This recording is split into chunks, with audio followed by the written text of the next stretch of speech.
महाकुंभ और पवित्र नदियां, इस दोनों का बहुत ही मेल है। पवित्र नदी तब से बह रही है जब मानव इस धरती पर था ही नहीं। इस नदियों के तटस्थ भाव से इतिहास को बदलते देखा है। दोस्तों, भारत में बहुत सी नदियां हैं, लेकिन कुछ महानदियां ऐसी हैं जिसका धार्मिक मान्यता अन्य नदियों से कहीं ज्यादा है, जैसे गंगा, गोदावरी, शिप्रा, त्रिवेणी।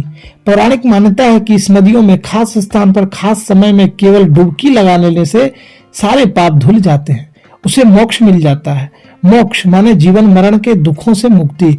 इंसान का सबसे बड़ा लक्ष्य ही है मोक्ष को पाना।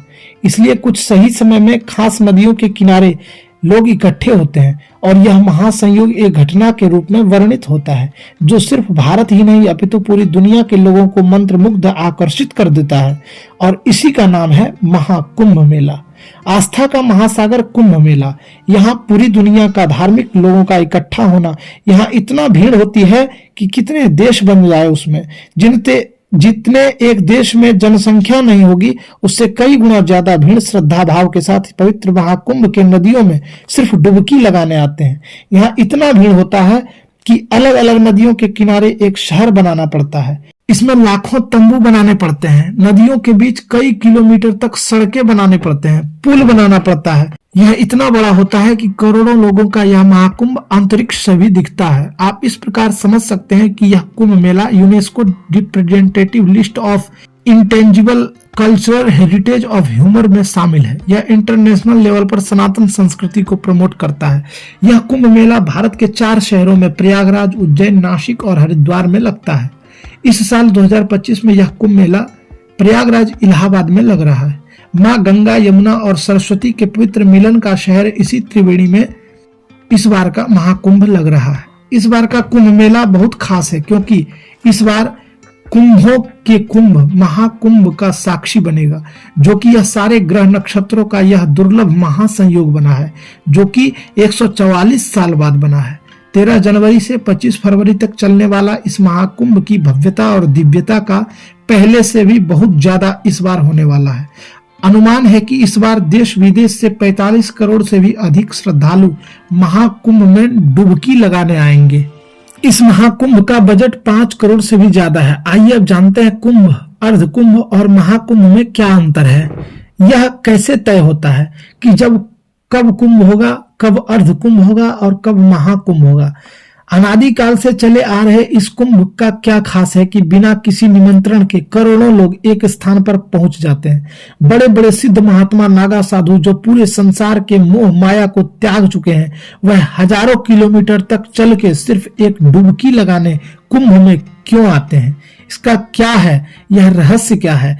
इस कुंभ इतिहास का 30 से 35 दिन में उस शहर का अर्थव्यवस्था और धर्म के आधार पर भी हर तरह से बदल जाता है। यह मेला क्यों इतना महत्वपूर्ण है, तो चलिए आज इस कार्यक्रम में महाकुंभ पर विस्तार से वर्णन करते हैं। कुंभ मेला क्या है, सबसे पहले यह जान लेते हैं। कुंभ यह एक संस्कृत का शब्द है। कुंभ माने कलश, घड़ा, और मेला का मतलब होता है खास त्योहार या इकट्ठा हुए लोगों की भीड़, हुजूम, इसी को कहते हैं मेला। हिंदू पौराणिक मान्यताओं के अनुसार कुंभ की स्टोरी समुद्र मंथन से जुड़ी हुई है। इससे पहले दुर्वासा जी के बारे में जान लेते हैं। महर्षि दुर्वासा जो भगवान शिव के अवतार पुत्र थे, उनका जन्म भगवान शिव के क्रोध से माना गया है, इसलिए हमेशा उनमें क्रोध भी दिखाई पड़ता था। परंतु दुर्वासा जी ने देवताओं के कुछ छोटी मोटी गलती बस शाप दे दिया। उसका सिर्फ कारण यह था कि भगवान विष्णु के लीला के अनुसार दुर्वासा जी वह कार्य कर रहे थे। जब देवताओं को शाप मिला तो इससे इंद्र और सारे देवताओं के शक्ति कमजोर हो गई और इसका फायदा उठाकर राक्षसों ने देवताओं पर आक्रमण करके स्वर्ग को छीन लिया। इसके बाद सारे देवता विष्णु जी के पास पहुंचे और उन्हें पूरी बात बताई। तब भगवान विष्णु ने कहा, आपको दैत्यों को परास्त करने के लिए अमृत की जरूरत है और अमृत को आप क्षीर सागर से मंथन करके निकाल सकते हैं, लेकिन आप अकेले यह कार्य नहीं कर सकते, इसलिए दैत्यों की भी मदद आपको लेनी पड़ेगी। अमृत पीकर देवता लोग अमर हो जाते और दैत्यों को परास्त कर देते। भगवान विष्णु के आज्ञा पर सारे देवता दैत्यों से समझौता करके अमृत को निकालने का कार्य प्रारंभ कर दिए। समुद्र मंथन के लिए बासुकी नाग को रस्सी बनाया और मंदराचल पर्वत को मथनी बनाया। समुद्र मंथन से कुल 14 रत्न निकले। सबसे पहले निकला हलाहल विष, जो भगवान शिव भोलेनाथ धारण करके वह नीलकंठ कहलाए। दूसरा कामधेनु गाय, तीसरा ऐरावत हाथी निकला, चौथा कल्प वृक्ष, पांचवा अप्सरारंभा, छठा माता लक्ष्मी, सातवां पांचजन्य शंख, आठवां पारिजात वृक्ष, नौवां सारंग धनुष। इस प्रकार 13 रत्न निकले। 14वां रत्न, अंतिम रत्न जो है अंत में निकला अमृत का कलश। जब अमृत का कलश निकला तो फिर से देवताओं और दैत्यों में अमृत लेने का संघर्ष शुरू हो गया। तभी इंद्र के पुत्र जयंत ने अमृत का कलश लेकर वह भाग गए। तब राक्षस सभी जयंत के पीछे दौड़े और इसी छीना छोड़ और जद्दोजहद झपटा झपटी में अमृत की कुछ बूंदें पृथ्वी पर 4 स्थानों पर गिरी और यह जगह थी त्रिवेणी संगम, प्रयागराज, हरिद्वार हर की पौड़ी, क्षिप्रा नदी उज्जैन, गोदावरी नदी नासिक। इसलिए इन स्थानों को महापवित्र माना गया है। और जहां कुंभ मेला लगता है हर 12 साल में ये लगता है, क्योंकि देवताओं और राक्षसों का युद्ध कुल 12 दिन चली थी और 12 दिन लग गए जयंत को अमृत लेकर स्वर्ग पहुंचने में। इसलिए कुंभ भी 12 होते हैं, 4 कुंभ धरती पर और 8 देवलोक में। देवताओं का एक दिन पृथ्वी के 1 साल के बराबर होता है। इसलिए कुंभ मेला भी हर 12 साल में मनाया जाता है। हर 3 साल में इन चारों जगहों पर कुंभ मेले का आयोजन होता है। कुंभ मेला 4 प्रकार का होता है। कुंभ मेला एक होता है, अर्ध कुंभ, एक पूर्ण कुंभ, एक कुंभ और एक महाकुंभ। यह 4 होता है। कुंभ माने कुंभ 4 जगहों पर मनाया जाता है, प्रयागराज, उज्जैन, नासिक और हरिद्वार। यह चारों जगहों पर हर 12 साल में लगता है। चारों जगहों पर बारी बारी से वह स्थान चुना जाता है। इसके बाद अर्ध कुंभ, इसे कुंभ मेले का आधा चक्र मानते हैं। यह हर 6 साल में मनाया जाता है। हरिद्वार, प्रयागराज में ही केवल ये 2 जगहों पर यह लगता है। पूर्ण कुंभ तीसरा है। पूर्ण कुंभ यह 12 साल बाद मनाया जाने वाला प्रयागराज कुंभ मेले को ही पूर्ण कुंभ मेला कहा जाता है।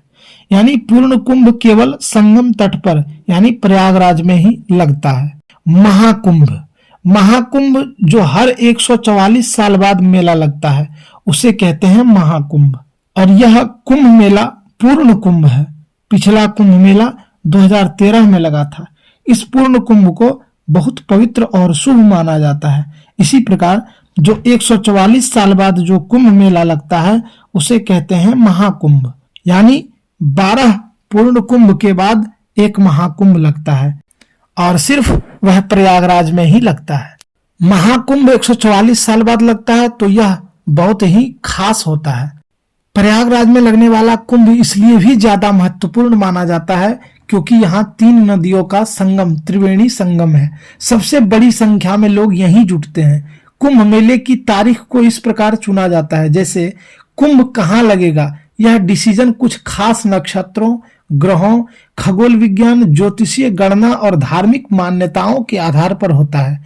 जैसे जब समुद्र मंथन के बाद अमृत कलश को लेकर भाग दौड़ हो रहा था तो उस समय सूर्य, चंद्र और बृहस्पति देवों ने इसकी रक्षा की थी।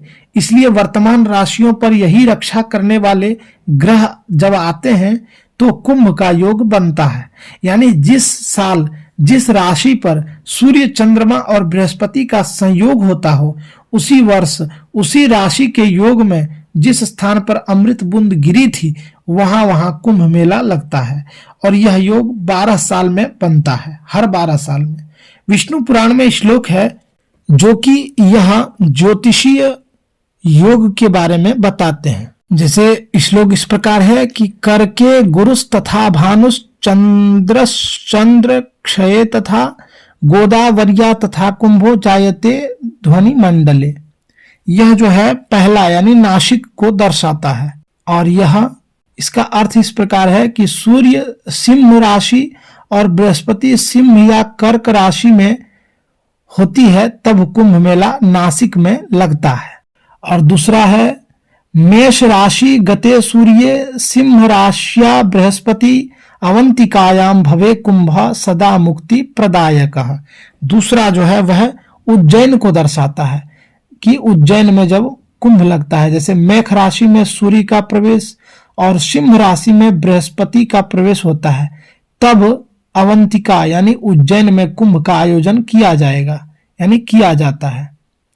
तीसरा है मकरे च दीनानाथे वृष राशि स्थिते गुरौ प्रयागे कुंभ योगो वै माघ मासे विधुक्षय। तीसरा जो है वह प्रयागराज यानी यही इलाहाबाद यानी जो अभी कुंभ लग रहा है उसको दर्शाता है कि सूर्य और चंद्रमा मकर राशि में होते हैं और बृहस्पति वृषभ राशि में होता है, तब कुंभ मेला प्रयागराज में आयोजित होता है। और चौथा जो है वह हरिद्वार को दर्शाता है। पद्मिनी नायकम मेघे कुंभ राशि गते गुरौ गंगा द्वारे भवेद योगः कुंभ नामा तदोत्तनम। यानी कि सूर्य और मेष राशि और बृहस्पति कुंभ राशि में होता है तो कुंभ मेला हरिद्वार में आयोजित होता है। तो इस प्रकार ज्योतिषीय गणना के अनुसार हर स्थान पर हर बार जो है कुंभ मनाया जाता है। ज्योतिषीय मान्यता है कि ग्रहों का यह योग नदी के पानी के औषधीय के जैसा बना देता है, तभी इसमें नहाने से शरीर के साथ अंतरात्मा भी पवित्र हो जाता है। कुंभ का आध्यात्मिक महत्व है कि कुंभ के समय खास ग्रहों की स्थिति एकाग्रता और साधना के लिए सबसे अच्छा समय होता है। कुंभ मेला स्नान की शुरुआत शाही स्नान से होती है। इसमें विभिन्न संप्रदायों और 13 अखाड़ों के नागा साधु सिद्धगुरु नदी में नहाकर मेले को आरंभ करते हैं। यही शाही स्नान है। इन सभी को नहाने के बाद ही सारे भक्त नहाते हैं, पवित्र डुबकी लगाते हैं। महाकुंभ मेला आस्था, विश्वास, सनातन संस्कृति, प्राचीन परंपराओं को एक साथ जोड़ने वाली यह अद्भुत प्रारूप है। इसे सिर्फ धर्म के नजरिए से ना देखें, क्योंकि यहाँ भारत के ही नहीं अपितु विदेशों से भी लाखों लोग डुबकी लगाने आते हैं। कुंभ में भेदभाव नहीं होता है, चाहे वह कोई भी हो, किसी जाति से, किसी धर्म का हो, किसी जगह से हो, किसी वर्ग से हो, वह कुंभ में डुबकी लगाकर मोक्ष पाने के लिए ही आता है। कुंभ भारत के धर्म, संस्कृति और धर्मनिरपेक्ष को बढ़ावा देता है। यहाँ आने वाले सभी श्रद्धालु एक आशा और विश्वास के साथ आते हैं और वह मोक्ष की आशा है, वह है मोक्ष की आशा। यहाँ कुंभ मेला में डुबकी लगाने के साथ सभी बड़े बड़े संत महात्माओं का दर्शन, भक्ति, भजन, कथा श्रवण और साथ में भोजन करते हैं। यहाँ आस्था और ज्ञान प्रदान भी किए जाते हैं। यहाँ सभी साधु सन्यासी अपनी परंपरा, अपनी प्रकाश लोगों को, देश दुनिया को दिखाते हैं। कुंभ यह सभी को दिखाता है कि भारत बहुत से धर्म कल्चर को एक साथ प्रमोट करता है। इसी कारण भारत इंटरनेशनल लेवल पर, अंतर्राष्ट्रीय लेवल पर खास है। इसलिए कुंभ मेले को भारत का सनातन संस्कृति का एम्बेसडर भी कहा गया है। कुंभ लाखों विदेशी श्रद्धालु आते हैं। कुंभ में लाखों विदेशी श्रद्धालु आते हैं। ये सभी भारतीय संस्कृति, धर्म, परंपराओं को देखते हैं, जीते हैं और महसूस करते हैं। कुंभ भारत को बहुत आंतरिक और बाहरी भी पावर शक्ति देता है। कुंभ भारत को अंतर्राष्ट्रीय लेवल पर बहुत शक्तिशाली बनाता है। यह इस बात का भी कुंभ भारत और उससे भी ज्यादा उत्तर प्रदेश को आर्थिक दृष्टि से भी मजबूत करता है। 13 जनवरी से महाकुंभ की इकोनॉमी, धार्मिक टूरिज्म को बूस्ट करता है। इस बार अंदाजा लगाया गया है कि 40 से 45 करोड़ लगभग तीर्थयात्री भक्त यहाँ आ सकते हैं। इसलिए इस बार कुंभ के लिए लगभग 4000 हेक्टेयर में टेम्पररी शहर बनाया जा रहा है। यहाँ तक कि इसे टेम्पररी डिस्ट्रिक्ट का भी दर्जा दिया गया है। यह सुनकर अचंभित आप होंगे कि 1882 में 20,228 रुपये खर्च किए गए थे, जो आज के हिसाब से लगभग 3 करोड़ 65 लाख होते हैं। इससे 49,840 रुपये का रेवेन्यू हुआ था, जिसमें 29,612 रुपये का नेट प्रॉफिट हुआ था। वहीं 1894 में भारत की जनसंख्या बढ़कर 23 करोड़ हो गई। लगभग 10 लाख श्रद्धालु कुंभ में डुबकी लगाने आए थे। इस आयोजन में लगभग 69,427 रुपए यानी आज के समय में 10 करोड़ 50 लाख रुपए खर्च किए गए थे। साल 2013 में कुंभ के लिए लगभग 1200 से 1400 करोड़ रुपये का बजट दिया गया था। मेले में कुल खर्च लगभग 1 करोड़ 17 लाख हुआ था। 2025 के महाकुंभ का बजट 2013 के बजट से 4043 करोड़ लगभग इससे भी ज्यादा था। इस बार महाकुंभ का बजट 5060 करोड़ रुपए है। केंद्र सरकार ने लगभग 2100 करोड़ दिए हैं। 2013 के कुंभ से केवल 12,000 करोड़ का रेवेन्यू कलेक्ट किया था और इस बार महाकुंभ के करीब 25,000 करोड़ रेवेन्यू कलेक्ट होने की उम्मीद है। समझ सकते हैं कि महाकुंभ सिर्फ एक धार्मिक दृष्टि से ही नहीं अपितु आर्थिक दृष्टि से भी मजबूती देता है। 2013 में कुंभ मेले के लिए 16 स्क्वायर किलोमीटर एरिया अवेलेबल करवाया था। इस बार के कुंभ के लिए 2400 हेक्टेयर बढ़ा दिया गया है, यानी पिछले बार से करीब 2.5 गुना ज्यादा। पिछले बार संगम पर 18 टेम्पररी पुल बनाए गए थे, इस बार इसकी संख्या 30 है। पिछले बार मेला 14 सेक्टर में था, इस बार महाकुंभ को 25 सेक्टर्स में बांटा गया है।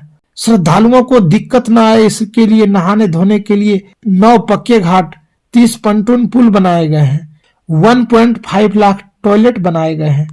इन्हें साफ रखने के लिए 10,000 सफाई कर्मी हैं। रात में कोई दिक्कत न हो इसके लिए टेंट सिटी में लगभग 68,000 स्ट्रीट लाइट लगाई गई है। ट्रांसपोर्टेशन को इजी बनाया गया है। 400 किलोमीटर टेम्पररी रोड्स बनाए गए हैं ताकि 550 सेटल बसेस और 7,000 रोडवेज बसेस चलाई जाए। रेल मंत्री अश्विनी वैष्णव के अनुसार महाकुंभ के श्रद्धालुओं के लिए 30,000 स्पेशल ट्रेन सहित कुल 13,000 ट्रेन चलाई जाएगी। इसके साथ ही मेले के लिए शहर को अंतर्राष्ट्रीय लेवल की बनाने की तैयारी है। इसके लिए टेक्नोलॉजी का सहारा भी लिया जा रहा है। सिक्योरिटी में 23,000 CCTV camera, drone, aerial surveillance, AI based surveillance, video and thermal imaging system भी सिक्योरिटी को मजबूत करने के लिए किए गए हैं। फायर सेफ्टी सेंटर भी तात्कालिक दुर्घटना से बचने के लिए बनाए गए हैं। इस महाकुंभ का सीधा बेनिफिट लोकल विजन, एम्प्लॉयमेंट और टूरिज्म इंडस्ट्री को मिलने वाला है। इससे सारी महाकुंभ की सामान का निर्यात में भी बढ़ावा मिला है। लगभग अभी तत्काल में 25% तक का बढ़ावा मिल चुका है। इस कुंभ से प्रयागराज में टेम्पो, रिक्शा, मंदिर साइड फूल बेचने वाले, प्रसाद बेचने वाले, अन्य छोटे छोटे बहुत से जैसे नाव चलाने वाले जैसे हजारों लाखों लोगों की फायदा इस महाकुंभ से होने वाली है। यानी महाकुंभ से रोजगार के अवसर बढ़ेंगे। महाकुंभ का महत्व सिर्फ संस्कृति ही नहीं, उत्तर प्रदेश की इकोनॉमी को भी 25,000 करोड़ तक बूस्ट करने वाला है। इसके साथ ही वाराणसी, अयोध्या, मथुरा और विंध्याचल में भी अच्छा सकारात्मक इम्पैक्ट इसका पड़ेगा। लेकिन इसके साथ ही कुछ हम सभी को खामियां हैं जो उसे आपको ध्यान रखना होगा कि वातावरण को शुद्ध रखना होगा, गंगा जी को पवित्र रखना होगा, संगम को पवित्र रखना होगा और ज्यादा से ज्यादा अपनी साफ सफाई और सुरक्षा पर ही ध्यान आपको स्वयं से रखना होगा और सरकार को भी इन चीजों पर बहुत सख्ती से ध्यान रखना चाहिए। कुंभ मेले के वातावरण को सही ढंग से बनाने के लिए, सुचारू रूप से चलाने के लिए हमें भी और सरकार को भी विशेष ध्यान रखना पड़ेगा। महाकुंभ मेला की आप सभी को बहुत बहुत शुभकामनाएं, बधाइयां। आप सभी को वीडियो कैसा लगा कमेंट में जरूर बताएं।